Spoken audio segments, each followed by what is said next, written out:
Red Schoolhouse at Reims, France, as peace is signed with German General Jodl acting for the remnants of the Nazi government. Jodl, for a few hours, was the chief of staff of the German army, while the Führer's successor, Admiral Dönitz, was strangely missing. This is the news that electrified the world: unconditional surrender. In the temporary headquarters of General Eisenhower, cameras record the scene as terms are laid down, with the Supreme Commander represented by General Walter B. Smith. With the Americans, all the Allies sat in to enforce the terms we set long ago: surrender with no soft terms. It seems hard for the Nazi Jodl, and it was, to admit his country's guilt and plead for mercy. But General Smith's signature is a symbol of a new world of peace. A Bill of Rights for Europe. Nothing could be more symbolic of the downfall of the Third Reich than this abject surrender.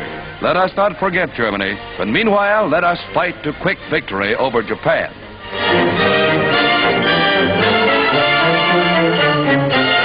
With the German group sent on their way for further ratification of their signatures, the Allied delegates visit General Eisenhower's private headquarters. It's a happy day for the victors. Victory with the pens of peace.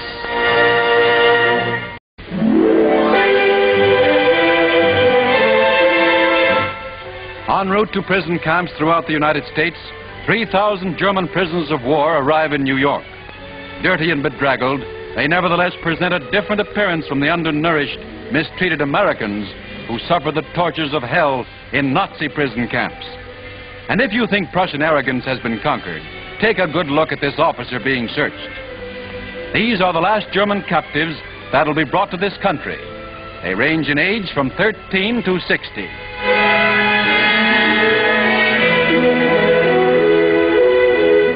They all assured army authorities that they were anti-Nazi and had never harmed a soul. A tale we will hear many times before the last war criminal is liquidated.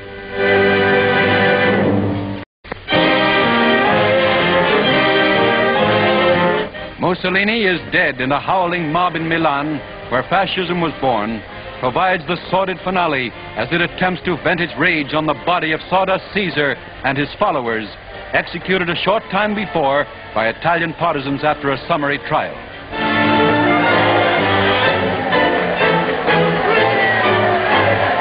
Signal Corps cameras record the blind fury of a people whom he led to disaster after promising them an empire through 20 strutting and corrupt years. The final degradation: Mussolini and his mistress hang from the rafters of a gas station as Taracci, one of his hangmen, goes up. There are none to mourn. The sawdust has run out of Caesar.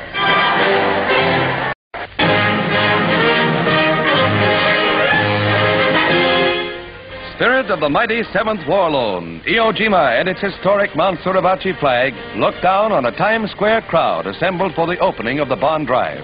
All eyes are focused on the 3 survivors of that immortal flag raising who are present to raise that same flag again over the statue commemorating their deed.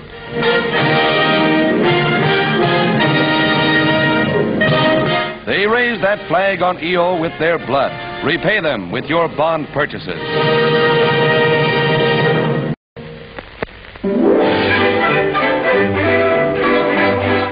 Mrs. Truman arrives in Washington to observe Mother's Day with her son, the President of the United States. Every American shares the happiness of the President and his inspiration, his mother.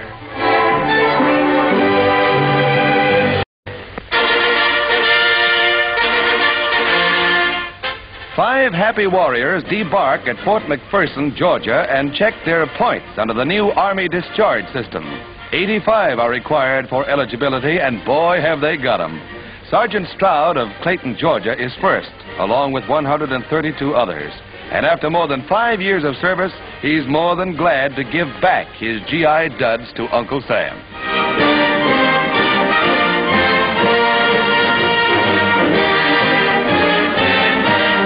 He drew a $1,400 check and has $200 more of his must-bring-out pay coming.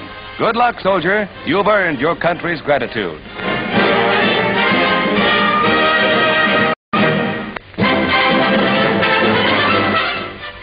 the Congressional Medal of Honor, the country's highest award, is presented to Corporal Robert D. Maxwell. It was one of President Roosevelt's last acts to sign the citation for the corporal who distinguished himself in the Battle of France.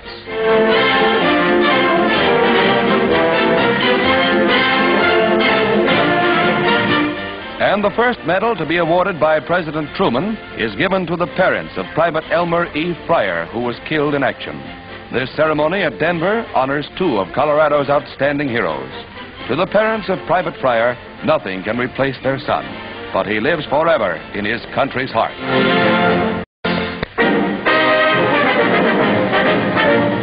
It's a great day for turf fans as the horse parks get set for another big season after a wartime blackout. The thoroughbreds go through their paces at the nation's tracks, all except this spirited fellow who appears to resent going back to work.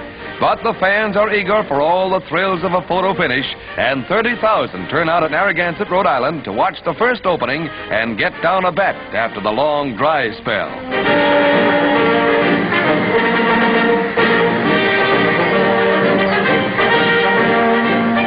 And with everybody tense for the getaway, the field is off to a rousing start.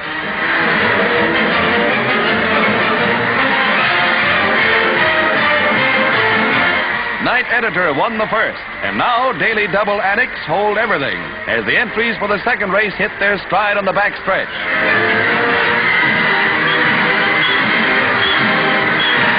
Cake Gravy begins to forge ahead as one of the riders tumbles.